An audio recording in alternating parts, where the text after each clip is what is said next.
बिस्मिल्लाहिर्रहमानिर्रहीम। अस्सलामुअलैकुम। अभी हम पढ़ेंगे जमात दोम की उर्दू सबक नंबर 4 बानों का तोता। बहुत ही प्यारा और मज़े का सबक है। सबसे पहले उन्होंने कहा है सोचें और बताएं पालतू जानवर किसे कहते हैं, मिसालें दें। पालतू जानवर ऐसे जानवर होते हैं जिनको हम घर में पाल सकते हैं, उनको हम पालतू जानवर कहते हैं। मसलन बकरी हो गई, ऊंट, भैंस, बैल वगैरह वगैरह। तोता किस रंग का होता है? अब अक्सर हम देखते हैं कि तोता सब्ज रंग का ही होता है, लेकिन तोतों की बेशुमार इकसाम हैं जिसमें उनके मुख्तलिफ रंग होते हैं। मुख्तलिफ रंगों के भी तोते होते हैं, लेकिन ज़्यादा तौर पर जो हमने देखा है वो है सब्ज रंग का तोता। क्या आप जानते हैं तोते इंसानों की नकल उतार सकते हैं? उन्हें बात करना सिखाया जाए तो वो बात भी कर सकते हैं। तोता वो जानवर है जिसको हम इंसानों की तरह जो भी चीज़ सिखा दें वो फिर वो वैसे करना शुरू कर देता है। यहाँ से सबक की पढ़ाई शुरू करते हैं। सबसे पहले है तलफ़्फ़ुज़ सीखें। टैं, चूंच, मटका, भली, रौनक, पट्टी। टैं टैं टैं, ज़रा सुनना ये किसकी आवाज़ है? आहा, ये तो बानों का तोता है। कितना प्यारा और ख़ूबसूरत है ये तोता। हरा हरा रंग है, गोल गोल आँखें, चूंच आगे से मुड़ी हुई और दुम लंबी। गले में स्याह पट्टी बनी हुई है, लगता है माला पहन रखी है। ये नीचे देखें।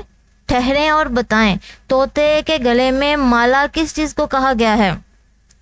तोते के गले में जो स्याह पट्टी बनी हुई है उसको माला कहा गया है। बानों का तोता मीठी मीठी बातें करता है। मीठी मीठी, प्यारी प्यारी। कोई घर में दाखिल हो तो सलाम करता है, बाहर जाए तो खुदा हाफिज कहता है। बानो पूछती है तोते मियाँ आम खाओगे? तोता जवाब देता है जी हाँ जी हाँ। बानो उसे आम देती है। तोता आंखें मटकाकर कहता है शुक्रिया। मटका मतलब घुमा घुमा कर। बानो कहती है खैर हो। खैर का मतलब होता है भलाई। तोता भी कहता है खैर हो। तोते मियाँ की बातें सबको भली लगती हैं। भली का मतलब होता है प्यारी, अच्छी। सब उससे प्यार करते हैं, उसका ख्याल रखते हैं। तोते मियाँ के दम से घर में रौनक है। दम का मतलब है की वजह से, रौनक मतलब लुत्फ अंदोज होना, चहल पहल होना। ठहरें और बताएं बानों के घर में रौनक क्यों है? बानों के घर में रौनक तोते मियाँ के दम से है। बानों का तोता सबकी मश्क देखें। सबसे पहले है दिए हुए अल्फाज के मानी समझें। आहा, तारीफ़ी कलमा। खैर, सलामती, बेहतरी या फिर भलाई। भली, अच्छी। के दम से, की वजह से। सवाल नंबर 2 है दुरुस्त जवाब के सामने सही लगाएं, सही का निशान लगाएं। तोते की आवाज़ है टैं टैं, कैं कैं, टरां टरां, काएं काएं। तोते की आवाज़ होती है टैं टैं। बानों के तोते का रंग है पीला, नीला, सब्ज, लाल। सब्ज। तोते की स्याह पट्टी बनी हुई है गर्दन पर, पाँव पर, सर पर, परों पर। गर्दन पर। सवाल नंबर 3 है दिए हुए सवालों के जवाब लिखें। सबसे पहला सवाल बानों के तोते की शक्ल और सूरत कैसी है? बानों का तोता खूबसूरत है, उसका रंग सब्ज है, आंखें गोल और चोंच आगे से मुड़ी हुई और दुम लंबी है। सवाल नंबर 2 है बानों का तोता कब सलाम करता है? जब भी कोई घर में दाखिल होता है तो बानों का तोता सलाम करता है। तोते की वजह से घर में क्यों रौनक है? सवाल नंबर 3 तोते की बातें सबको प्यारी लगती हैं, इसलिए तोते की वजह से घर में रौनक है। सवाल नंबर 4 है, हम पालतू जानवरों का ख्याल कैसे रख सकते हैं? कोई सी भी 2 बातें हमने लिखनी हैं। तो जब हम कोई भी जानवर घर में रखते हैं, पालतू जानवर, तो सबसे पहले हम उनकी खुराक का ख्याल रखते हैं कि उन कौन सी चीज़ वो खाते हैं, तो हम वो चीज़ ख्याल से उनको खिलाते भी हैं। और फिर उन्हें मौसम से भी बचाते हैं, सर्दी हो तो सर्दी से, गर्मी हो तो हम उन्हें गर्मी से बचाते हैं। सवाल नंबर 4 है, मिलकर करें बात। ग्रुप बनाकर अपने उस्ताद की मदद से दी हुई तस्वीरों पर कहानी बनाएं। ये जो तस्वीर हमें दी हुई है, पहले तो हमें इन तस्वीरों को समझना है कि ये तस्वीर हमें क्या कहानी दिखा रही हैं, जिस पर फिर हमने कहानी बनानी है। सबसे पहली तस्वीर है, एक आदमी है और साथ में एक छोटी बच्ची है और वो कहीं से आ रहे हैं। और दूसरी तस्वीर में हम देख रहे हैं कि एक दरख्त के तने के पास एक परिंदा है जो कि यकीनन हमें ज़ख्मी नज़र आ रहा है। तीसरी तस्वीर में हमने देखा है कि वो जो लड़की हमने सबसे पहली तस्वीर में देखी थी, वही लड़की उस परिंदे को उठाकर बैठी हुई है और उसकी जो शक्ल से हमें लग रहा है कि वो काफ़ी परेशान भी है। चौथी तस्वीर में हम देख रहे हैं कि वो जो आदमी था उसके हाथ में है परिंदा। पांचवी तस्वीर हम देख रहे हैं, किसी घर की छत है और लड़की बैठी हुई है और उसके पास प्याली में कुछ चीज़ें भी हैं, कोई चीज़ है और पास उसके परिंदा है। और आखिरी तस्वीर हमें ये बता रही है कि वो जो लड़की है उस परिंदे को आज़ाद कर रही है। तो अब हम इस तस्वीर पर कहानी कैसे लिखेंगे? कोई भी कहानी लिखते हुए हमें जो किरदार दिए जाते हैं, उन किरदार के हमने नाम जो है वो फ़र्ज़ कर लेने होते हैं। जैसे ये लड़की है तो हम इसका कोई सा भी नाम फ़र्ज़ कर लेंगे, ये आदमी है तो हम यकीनन ये इस आदमी का वालिद होगा।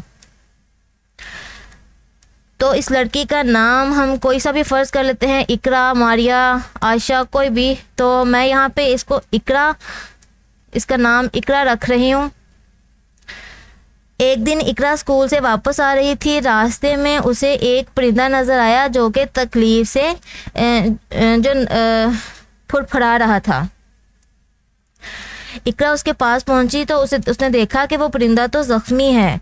इकरा को उस पर बहुत ज़्यादा रहम आया और उसने सोचा कि परिंदे को मरहम पट्टी की ज़रूरत है, इसलिए वो उसे उठाकर अपने वालिद के पास ले गई। वालिद ने परिंदे का ज़ख़म देखा तो फ़ौरन मरहम पट्टी ली और उस परिंदे के पट्टी कर दी। थोड़ी देर बाद परिंदे को कुछ आराम आना शुरू हुआ तो इकरा ने उसे दाना डाला। अब परिंदा जो है वो मुकम्मल तौर पर सेहतयाब हो गया। इकरा ने उसे अपने पास रखना मुनासिब ना समझा, क्योंकि वो ये समझती थी कि परिंदे जो हैं वो आज़ाद फ़ज़ा में उड़ते हुए अच्छे लगते हैं। तो इसलिए इकरा ने परिंदे को उड़ा दिया और खुशी खुशी आज़ाद फ़ज़ाओं में वो परिंदा भी उड़ गया। सवाल नंबर 5 है, लफ्ज़ों का खेल। दिए हुए अल्फाज गौर से सुने और मसाल के मुताबिक उन्हें अरकान में अलग-अलग लिखें। जैसे मिसाल हमें दी हुई है दरवाज़ा, तो इसको 3 अरकान में अलग लिखा हुआ है। दरवाज़ा 3 अलग लिखा हुआ है। तो इसी तरह हम आगे लिखेंगे बिल्ली, तो हम इसको लिखेंगे बे और लाम, फिर लाम, ऐसे बिल्ली। आगे है पाकिस्तानी, ये देखें पा किस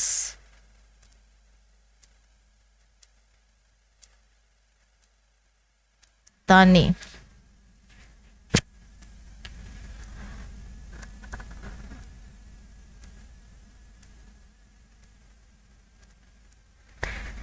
उससे अगला है हमसाया।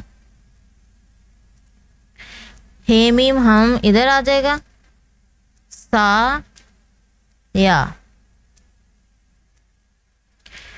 सवाल नंबर 6 है, मिसाल के मुताबिक बेतरतीब अल्फाज को और तरतीब देकर जुमले दोबारा लिखें। इधर हमारे पास ऐसे अल्फाज दिए हुए हैं जो आगे पीछे करके लिखे हुए हैं जिनकी कोई तरतीब नहीं है। इनको हमने तरतीब देकर इधर लिखना है और एक बामानी जुमला बनाना है। सबसे पहले एक मिसाल हमें दी है कि उन्होंने बेतरतीब अल्फाज है, हमारे पास है ये फूल सफ़ेद, इसको उन्होंने तरतीब दी है ये सफ़ेद फूल है। उसके बाद दूसरा देखें, है पढ़ा मैं सबक ने, इसको हम तरतीब देंगे तो हमारे पास जुमला बनेगा मैंने सबक पढ़ा है। आगे देखें, ने अहमद रखी पाल बकरी है, अहमद ने बकरी पाल रखी है। थे खामोश लड़के सब, सब लड़के खामोश थे। आम लड़कियां रही हैं खा, लड़कियां आम खा रही हैं। सवाल नंबर 7 है, दिए हुए जुमलों को दिए हुए लफ्ज़ों की मदद से सवालिया जुमलों में लिखें। अब हमारे पास जो लफ्ज़ दिए हुए हैं वो हैं कब, कैसे, कहाँ, कौन और क्यों। इन अल्फाज को इस्तेमाल करते हुए हमने ये नीचे दिए हुए जुमलों को सवालिया जुमला बनाना है। तो हम जैसे मिसाल दी हुई है, बच्चे कराची जा रहे हैं, तो उन्होंने सवाल बना दिया बच्चे कहाँ जा रहे हैं। तो आगे देखें, वो मेरी अम्मी है, तो हम इसको सवालिया में बनाएंगे ये वाला लफ्ज़ इस्तेमाल करते हुए कि मेरी अम्मी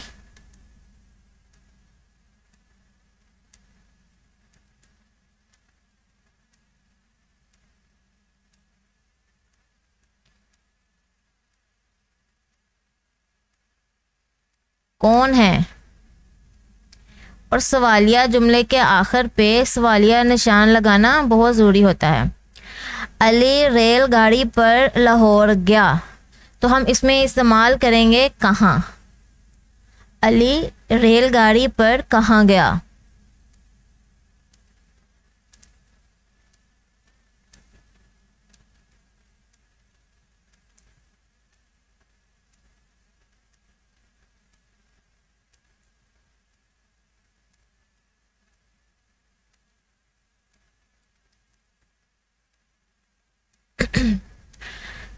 हम कश्मीर सैर के लिए जाएंगे, इसको हम कैसे करेंगे ये देखें, क्यों। हम कश्मीर क्यों जाएंगे।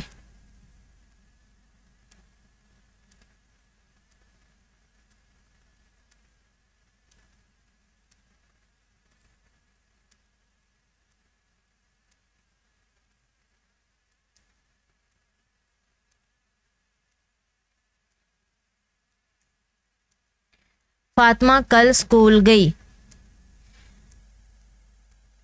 इसमें हम लगाएंगे कब। फातिमा कब स्कूल गई।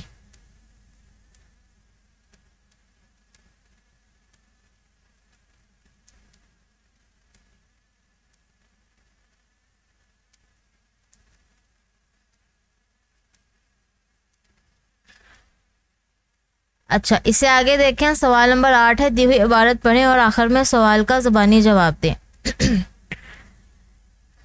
तफरीह की घंटी बजी, बच्चे अपने कमरों से निकले और खेल के मैदान में जाकर खेलने लगे। खेल के दौरान में अचानक एक बच्चा भागते हुए गिर गया, उसकी टांग पर चोट लग गई। बच्चों ने उस्तानी जी को बता दिया, उस्तानी जी फ़ौरन आई, उन्होंने रुई की मदद से बच्चे का ज़ख्म साफ किया, दवा लगाई और पट्टी कर दी।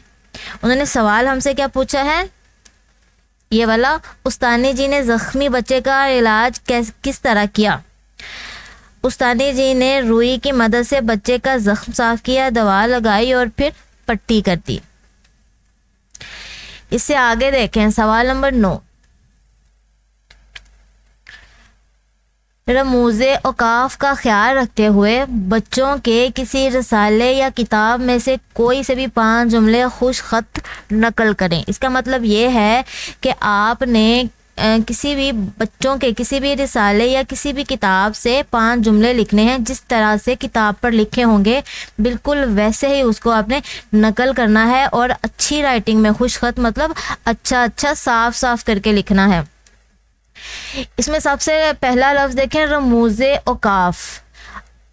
ये हमें पता होना चाहिए कि रमूज़े औकाफ क्या होते हैं और क्या चीज़ है ये? रमूज। सबसे पहले ये दो अल्फाज का मजमुआ है, रमूज औकाफ, दो अल्फाज से मिलकर ये लफ्ज़ बना है। सबसे पहले है रमूज।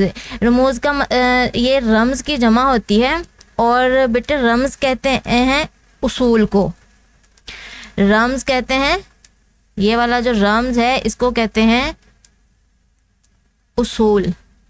और उसके साथ है औकाफ। औकाफ का मतलब होता है वक्फा। वक्फे की जमा है ये, इसका मतलब होता है